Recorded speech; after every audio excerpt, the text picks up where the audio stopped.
नमस्कार, आप देख रहे हैं उदय प्रभात न्यूज़। मैं हूं आपके साथ विवेक वर्मा और महिला सशक्तिकरण को लेकर आईआरडीटी सभागार में एक कार्यक्रम का आयोजन किया गया है और यहां पर उपस्थित मेहमानों से हम बात करते हैं। सर, आपका परिचय? हनुमंत रावत, सेतु आयोग एडवाइजर। ये कार्यक्रम का जो आयोजन किया गया है, इसके बारे में विस्तृत जानकारी हमारे दर्शकों तक बताइए आप। महिला सशक्तिकरण के ऊपर जो है हम लोगों ने एक कार्यशाला रखी है। कार्यशाला तो बाद में होगी, लेकिन ये एक पहला सेमिनार है जिसमें हमारी कोशिश ये है कि एक ब्रॉड डायरेक्शंस हम लोग क्या लें आने वाली कार्यशालाओं के लिए।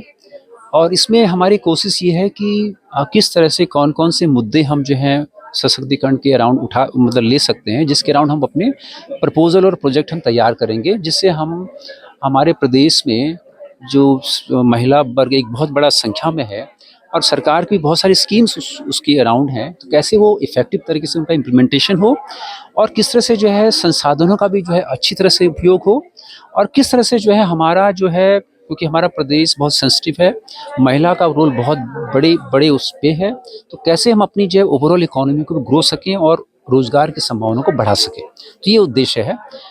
इस सेमिनार के बाद हम चाहते हैं कि कुछ सीरीज ऑफ प्रपोजल्स डेवलप हों, जिसको हम विभिन्न विभागों के साथ मिल करके उसको आगे बढ़ाएं।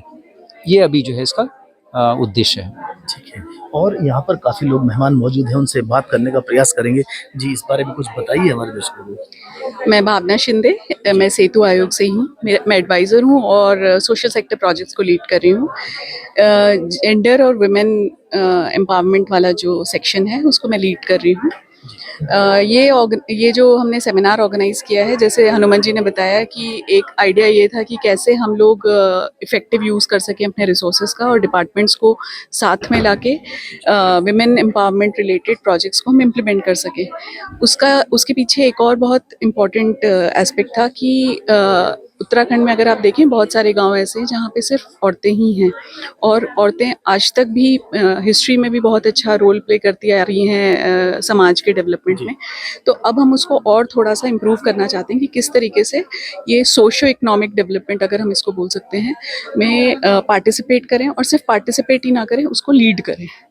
कैसे उनका रोल जो है वो बहुत ज़्यादा स्ट्रॉन्ग किया जा सके, ये हमारा फोकस है इस वक्त। ठीक है। और यहाँ पर लोग हम बात करने का प्रयास करेंगे। सर, कुछ बताइए इस कार्यक्रम के बारे में। मैं मनोज पंत हूँ, डायरेक्टर हूँ यहाँ सेतु आयोग में। जैसा आपने देखा कि आज ये एक दिन का कॉन्फ्रेंस ये किया गया है, तो हमारे माननीय मुख्यमंत्री जी ने एक विजन सशक्त उत्तराखंड 2025 का एक विजन दिया है कि 5 साल में हम इकोनॉमी को डबल करेंगे और साथ ही साथ विजन 2047 भी माननीय प्रधानमंत्री जी पूरे कंट्री में चल रहा है, तो स्टेट भी उस विजन पर काम कर रही है।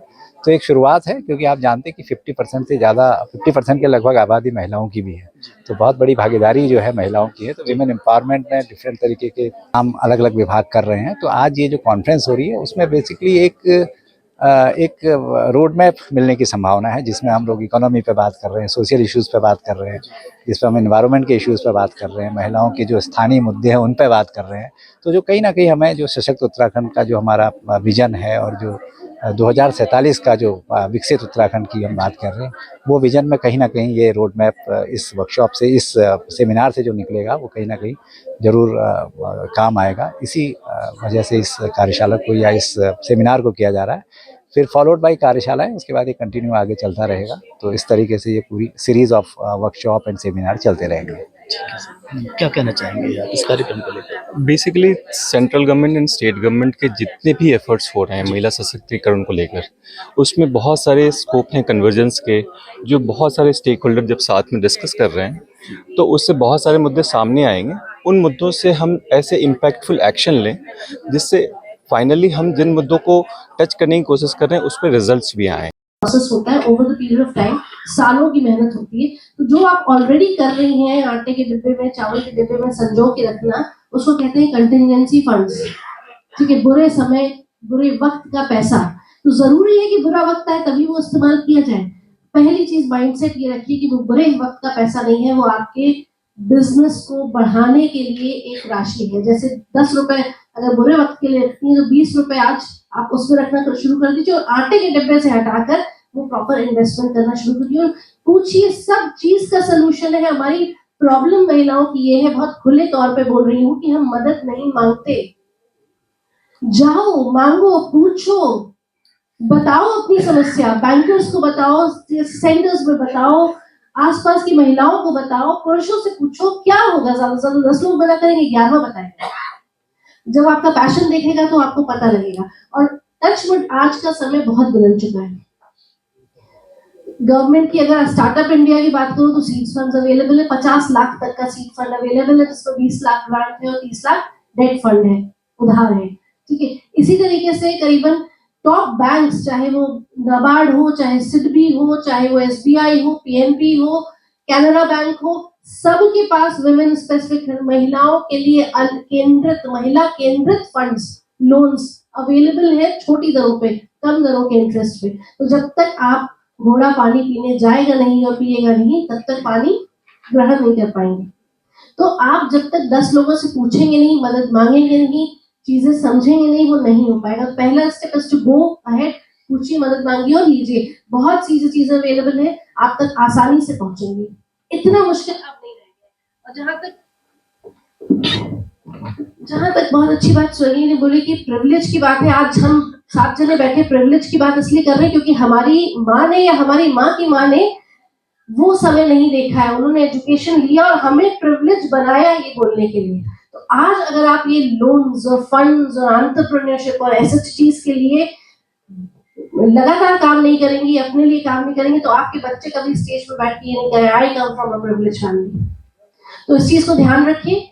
आस्क फॉर हेल्प, कोई शर्माना नहीं। बड़ी ऊंची नाक और बड़ा ईगो हमारे हिंदुस्तानी में होता है, अगर पूछ लिया नहीं पता लगा तो, कुछ सोच लिया तो वो ईगो खत्म कर देना है। खुद को जब तक पिच नहीं करेंगे, खुद की बात जब तक नहीं पहुंचाएंगे, खुद के लिए नहीं लड़ेंगे, और जब आप में दम है तो विद्रोह के लिए भी तैयार रखिए। बड़ी खूबसूरत बात मैम ने कही है, ठीक है। तो जब दम है, जब इच्छा है, प्रबल इच्छा शक्ति है, तो विद्रोह के लिए तैयार रहिए। विद्रोह सिर्फ बुरा नहीं होता, भले के लिए भी होता है। और इस चीज के पीछे की भलाई आप अनाउंस करके बताइए कि भाई विद्रोह कर रही हूँ तो क्यों कर रही हूँ, अपने बच्चों के लिए, तुम्हारे लिए, परिवार के लिए, समाज के लिए, तो लोग समझेंगे।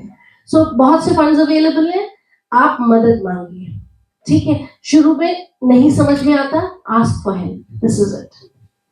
एक वर्क लाइफ बैलेंस और हम काम की बैलेंस की बात करते हैं तो कई बार हम कहते हैं छोड़ो फाइनेंस के बारे में बाद में समझेंगे, but that causes lot of repercussions, right?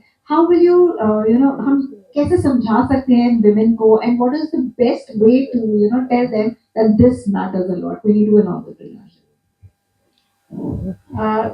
ये बात सही है कि महिलाओं को फाइनेंस के बारे में बहुत पता नहीं होता, और अब तो फिर भी बहुत इम्प्रूवमेंट है। लेकिन पहले तो क्या होता था कि अगर घर में कोई मिस हैपनिंग होती है तो उनको यही पता नहीं होता कि मेरे हस्बैंड की इन्वेस्टमेंट कहाँ कहाँ है, ये भी पता। लेकिन अब हम लोग कहते हैं कि एटलीस्ट नॉमिनेशन करो, और ये सब चीजें हैं। बाकी उनका सबसे बढ़िया तरीका है जो पुराना, जो हमारा सेल्फ हेल्प बुक का मॉडल था। सेल्फ हेल्प बुक सिखाता है आपको कि कैसे आप बुक्स मेंटेन करते हैं, कैसे आप सेल्फ हेल्प बुक का पहले क्या था, क्रेडिट एंड थ्रिफ्ट दोनों। आप पहले बचत कीजिए और आउट ऑफ दैट बचत आप लोगों को, अपने ही लोगों को फाइनेंस कीजिए, 10% का जो भी उनका था परसेंटेज, उन बुक्स को मेंटेन कीजिए। उसके बाद आप बैंक के पास आइए और जो आपका पैसा है उसको आप बैंक में ट्रांजेक्शन करिए, और उसके बाद फिर बैंक ने उनको लोन दिया था। तो मैं 2000 में मैं डोईवाला में थी, उसने पोस्टेड, वहाँ एक मिनिएचर बल्ब का यूनिट था जो सारी वुमेन रन, उसमें सिर्फ 1-2 बॉयज थे, उनका एक ग्रुप था। तो उनको मैंने देखा जो कितना बढ़िया चला रही है। ये 2000 की बात है, उस समय सेल्फ हेल्प ग्रुप यहाँ पर ये समझिए कि स्टार्टिंग था उस समय। लेकिन अब बहुत अच्छा है, जो महिलाएं हैं वो जाती हैं कि बैंक उनको, और हम लोग क्या फाइनेंशियल लिटरेसी कैंप होते रहते हैं। फाइनेंशियल लिटरेसी कैंप में हम कोशिश करते हैं कि महिलाएं मैक्सिमम उसको ज्वाइन करें। उनको हम डिजिटल फ्रॉड्स के बारे में, डिजिटल फाइनेंशियल लिटरेसी कैंप्स भी होते हैं और फाइनेंशियल लिटरेसी कैंप्स भी होते हैं, जिसमें हमारे नाबार्ड है या और भी वहां से हम लोगों को मदद भी मिलती है उन कैंप्स को करने के लिए। उस तरह से हम लोग कोशिश करते हैं कि सारे लोगों को, महिलाओं को स्पेशली, उनको जागरूक किया जाए। क्योंकि पहाड़ों में, उत्तराखंड में महिलाएं ही घर पर हैं, तो उनका जागरूक होना ज्यादा जरूरी है। क्योंकि ऐसे कई केसेस आए हैं। मैं बैंक में, क्योंकि बैंक में रही हूँ, तो इस तरह के बहुत केसेस आते थे कि उन्होंने कहा कि आपका इतने की लॉटरी लगी है और आप ये पैसा जमा करा दो। हमने देखा है, महिलाओं को मैंने रोते हुए देखा है कि पति फौज में है, उसकी जितनी कमाई थी जो अकाउंट में पड़ी है वो सारी चली, क्योंकि उन्हें नहीं पता कि कौन हमें फोन कर रहा है, कौन क्या कर रहा है। तो उनको समझाना, उनको बताना, चाहे ब्रांचेस में हम लोग ठीक है, नोटिस बोर्ड लगाना एक तरीका होता है, लेकिन नोटिस बोर्ड को इतना नहीं पड़ता जितना कि आप कैंप्स में लोगों को समझा सकते हैं। तो गांव-गांव में जाकर कैंप्स लगाकर उनको फाइनेंशियल लिटरेसी के बारे में बताना। और दूसरा, जो लोग लोन ले रहे हैं उनसे मैं सिर्फ ये कहूँगी, लोन लो, उसको प्रोडक्टिव पर्पस के लिए यूज करो, क्योंकि लोन हमेशा वापस करना है। वो ऐसा नहीं होगा कि उस लोन को आपको बैंक माफ करेगा, उसका भी आपको पे करना पड़ेगा, क्योंकि आपका सिबिल स्कोर खराब होगा, आप कभी भी लोन लेने लायक नहीं होगा। तो उसको मजबूत करने के लिए उसको प्रोडक्टिव पर्पस के लिए यूज करो। प्रोडक्टिव पर्पस यूज करेंगे, आप बैंक की अपनी क्रेडिबिलिटी बढ़ाएंगे, आगे आप कोई काम करेंगे, तो उसके लिए फिर बैंक हमेशा आपको लोन देने के लिए, बल्कि बैंक तो आजकल ये हो गया कि बैंक लोगों के पीछे है कि आप उनसे लोन लीजिए। हमने कितने self help group, I think ma'am ने जो कहा वो बहुत ही इम्पोर्टेंट है कि एक फाइनेंशियल लिटरेसी, मेरे हिसाब से कदम छोटे छोटे पहले लेने जरूरी हैं। तो वो स्वयं सहायता समूह में ये फायदा हो जाता है कि आप छोटे कदम लेके छोटा पैसा इस्तेमाल करना और उसकी हिफाजत करके फिर सीखते हैं, ताकि फिर बाद में आप 50,000 तक का लोन ले लें। परंतु मैं सिर्फ एक संक्षिप्त में ये बोलना चाहूंगी कि पॉलिसी लेवल पे I think what the banks are trying to offer, जितने भी लोन मिल रहे हैं, बहुत ही एक अच्छी पहल है। पर केवल पैसा मिलने से ही सब समस्या का समाधान नहीं होता, क्योंकि आपको एक तरीके की मेंटरिंग जरूरी है। कोई आपका हाथ पकड़ के आगे चलाते रहे, कोई आपको मिसगाइड ना करे, कोई आपको सही दिशा में ले जाए, आपके सवालों का और आपके जो भविष्य के लिए कुछ पहचान बनाए। मार्केटिंग नेटवर्क हो, चाहे फर्दर ट्रेनिंग हो, चाहे स्किल डेवलपमेंट, और वो भी महिला सशक्तिकरण के तरीके से देखेंगे तो हमारे यहाँ काफी सारी ट्रेनिंग होती है उद्यमिता की। परंतु मेरा अनुभव रहा है वो ये रहा है कि कई बार सभी महिलाओं को एंटरप्रेन्योर के चोगे में डाल दिया जाता है कि आ जाइए, आप उद्यमिता की ट्रेनिंग हो रही है। पर जैसे कि हर एक आदमी डॉक्टरी की तरफ रुझान नहीं रखता, वैसे ही हर एक महिला उद्यमिता की तरफ रुझान नहीं रखती। तो एक ये जो सिलेक्शन प्रोसेस है उसमें भी थोड़ी सी एक पॉलिसी लेवल पे इंटरवेंशन होनी चाहिए। सप्लाई चेन बनाना, कड़ी बनाना, कि हाँ हर महिला अपने गृह से भी हो सकता है, जैसे दिव्या मैम कर रही हैं कि फ्लेक्सिबल वर्क आवर्स हैं, घर से काम कर सकती हैं महिलाएं, तो हो सकता है सप्लाई चेन में सब जुड़ जाएं। पर हर एक को भी उद्यमी की टोपी बनाना, जबरदस्ती उनको उद्यमी बनाना, वो एक हमें सोचना चाहिए पॉलिसी लेवल पे। और दूसरा जो है, मैं ये कहना चाह रही हूँ कि जो एक छोटे छोटे कदम है, इनके लिए भी आपको मेंटरिंग या कोई साथी की जरूरत है, क्योंकि वो आपको एक सही दिशा में निर्देशन दे सकते हैं। कई सारे प्रोग्राम होते हैं, ट्रेनिंग पे ही रहते हैं, स्किल डेवलपमेंट एंड ट्रेनिंग, परंतु उसमें बहुत सारी चीजें, जैसे मैम डॉक्टर प्रिया ने बोला, सेक्सुअल वायलेंस से, जेंडर वायलेंस से इतना ज्यादा, तो मैंने आज तक, मुझे कम से कम 20-24 साल हो गए ट्रेनिंग तरीके में, परिवेश में काम करते। कहीं पे भी किसी डिपार्टमेंट की ट्रेनिंग में ऐसा नहीं हुआ है कि आप एम्ब्रॉयडरी की ट्रेनिंग करा रहे हैं, हैंडलूम की ट्रेनिंग करा रहे हैं, और उसमें एक आपने रिसोर्स पर्सन बुलाया है कि जो मैटरनल मोर्टेलिटी पे या जेंडर वायलेंस पे एक छोटा सेशन भी दे दे। परंतु वो इतना इम्पोर्टेंट है, क्योंकि जो महिला को आप सिखा रहे हो कि भाई ठीक है ये काम करिए और इससे आपकी आजीविका बनेगी, परंतु वो घर जाके एकदम ही मायूस है, तो वो कैसे बढ़ पाएंगी। तो ये छोटी छोटी जो सिस्टमिक चीजें हैं पॉलिसी लेवल पे भी करनी चाहिए। और एक लास्ट में बोलूंगी मैम, माइग्रेशन, जो कि हमारे यहाँ बड़ी एक उत्तराखंड में खास एक समस्या बोलते हैं या सीजनैलिटी है, जो कि इस परिवेश में शायद सबको समझना चाहिए कि हमारे यहाँ मौसम इतना ज्यादा इम्पोर्टेंट है, क्योंकि इतने 4 चौमासे में तो कोई काम ही नहीं होता। तो आपका जो भी उद्यमिता से रिलेटेड जितने भी पॉलिसीज हैं, उनको सीजनैलिटी का ख्याल रखना चाहिए। एक छोटा सा उदाहरण देती हूँ, होम स्टे के ऊपर इतना प्रयास हो रहा है अभी कि होम स्टे खोल दीजिए। अब कई सुदूर जो क्षेत्र हैं जहाँ पे बर्फ का रहता है 4-4 महीने, 3-3 महीने, या बारिशों का मौसम रहता है, सड़कें सारी ब्लॉक हो जाती हैं। अब आप होम स्टे तो बना रही हैं लोन लेके, परंतु वहां पे यात्री पहुंच नहीं पा रहे हैं, तो आपका जो लोन का पेमेंट है आप कैसे दे पाएंगे अगर आप उसमें वहां होम स्टे में कंप्लीट नहीं आ रही है, आपको बुकिंग नहीं आ रही है।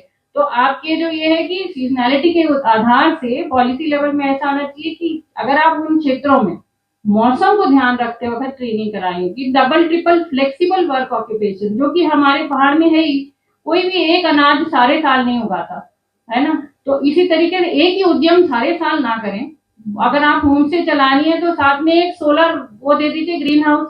तो जो गैर मौसम है, बर्फ के मौसम में भी पॉली हाउस इस तरीके के आने लगे हैं, जहां आप सब्जी उगा लीजिए और सुदूर क्षेत्र में जितने भी सीमांत क्षेत्र में फौजी कैंप है उनको टमाटर बेचिए, तो आपकी कुछ ना कुछ वहां से आजीविका आ जाएगी। तो मेरा मतलब है कि उद्यमी में भी ना इनोवेशन होना बहुत जरूरी है पॉलिसी लेवल पे।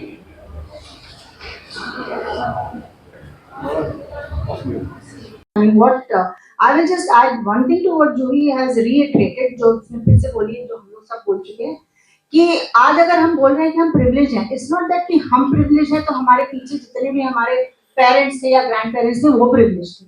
किसी ने तो कहीं पे अत्यंत स्ट्रगल किया है, बहुत सारी सैक्रिफाइसेस किए। लाइक माय फादर केम, वो तो पाकिस्तान से आए, तो कैन यू इमेजिन कि उनको कितनी मुश्किल हुई होगी, क्योंकि वो डॉक्टर थे, उनके फादर डॉक्टर थे, एक छोटे से कमरे में 5-5 रुपए 4-4 रुपए में पेशेंट देखते थे, तो उनकी स्ट्रगल भी तो उतनी ही रही होगी। उनकी स्ट्रगल की वजह से आज हम यहाँ हैं। इसलिए हर स्टेज पे, और इट्स नॉट दैट कि शादी होने के बाद हम लोग इमीडिएटली सक्षम हो गए थे। शादी होने के बाद हमको भी एक एक पैसा जोड़ना पड़ा था, तभी हमने, और जब बॉम्बे में हैं तो वहां पे हमको कितनी मुश्किल हुई होगी एक छोटा सा घर खरीदने के लिए भी। तो हम अभी आज ऐसा बोल रहे हैं, बट ऐसा नहीं है कि पास्ट में हमने स्ट्रगल नहीं किया, हमने भी स्ट्रगल किया। तो मेरे ख्याल से तो जूही ने सारी की सारी बातें बोल ही दी हैं कि आप जमा करो, जमा करके सक्षम आप बनोगे, आपके बच्चे सक्षम बनेंगे। एब्सोल्युटली। थोड़ा सा ट्वीक करते हुए मैम मैं आपके पास आऊंगी। हम लोगों ने फाइनेंशियल हर्डल्स की बात की, आपकी ऑर्गेनाइजेशन किस तरह से इन फाइनेंशियल हर्डल्स से लड़ने की ताकत देती है, या ऐसा क्या करती है आपकी ऑर्गेनाइजेशन जिससे कि फाइनेंशियल हर्डल ना आए आगे वाली वुमेन को, या जो आपके साथ काम कर रही है? So ma'am, if you would like to pick up this.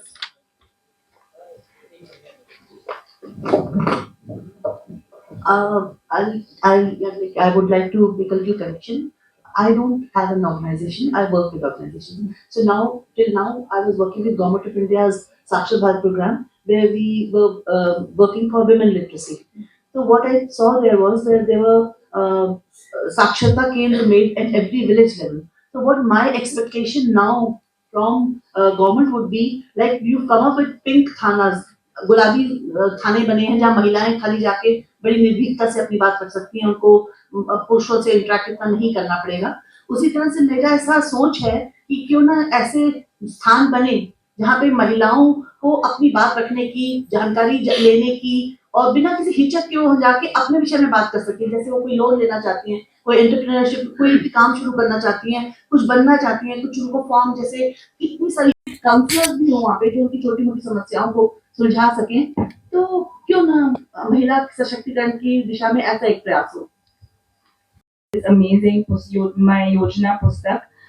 I mean, the government knows which are the women run organizations, but like, see, entrepreneurs wear so many hats. You know, we are building business, marketing, customer, typically speaking, आप बहुत सारी चीजें कर रहे।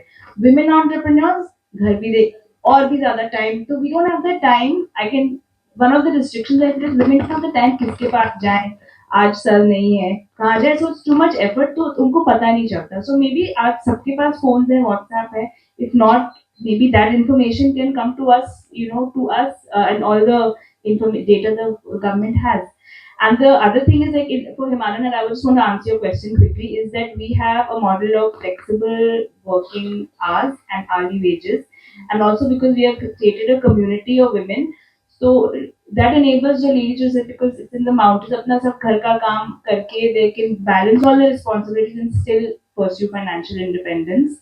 And जो आप कह रहे थे कि कई बार husbands are, like, they hesitant to let women work, तो हमने देखा कि community based business है, village की ladies सब आ रही हैं, so there is less hesitation in that case, in our case. Absolutely.